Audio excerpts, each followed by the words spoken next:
Il y a des gens qui se sont adressés à moi comme si j'étais déjà là au siècle dernier, quand j'étais pas encore né. Moi, je chante ici depuis 32 ans, tu vois. L'orgue de Barbarie, ça fonctionne avec des cartes perforées. Ça, c'est l'ancêtre de l'informatique.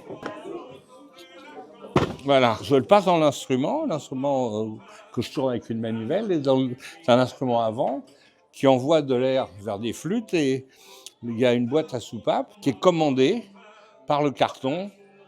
Et là où il y a des trous, ça fait des notes. Maintenant, je vais distribuer les paroles des chansons afin que les gens chantent avec moi. Ah, vous chantez maintenant? Oui, c'est obligatoire.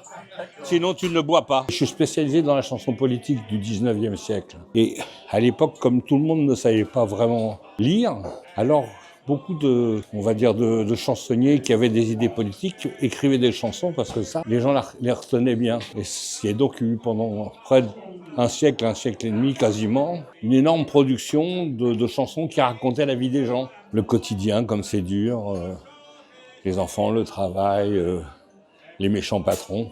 Les patrons sont toujours méchants. Hein. Et les abominables propriétaires aussi. Voilà.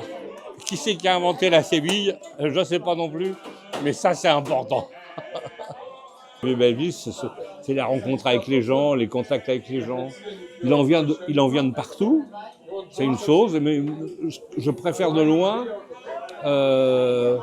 les contacts avec les Parisiens qui comprennent ce que je raconte quand je parle de l'histoire de Paris et de la politique à Paris. Mais je les aime tous bien, mais pour eux, je représente une sorte d'image un peu typique, tu sais, un peu stéréotypée. Bon, allons-y, hein, c'est pas grave.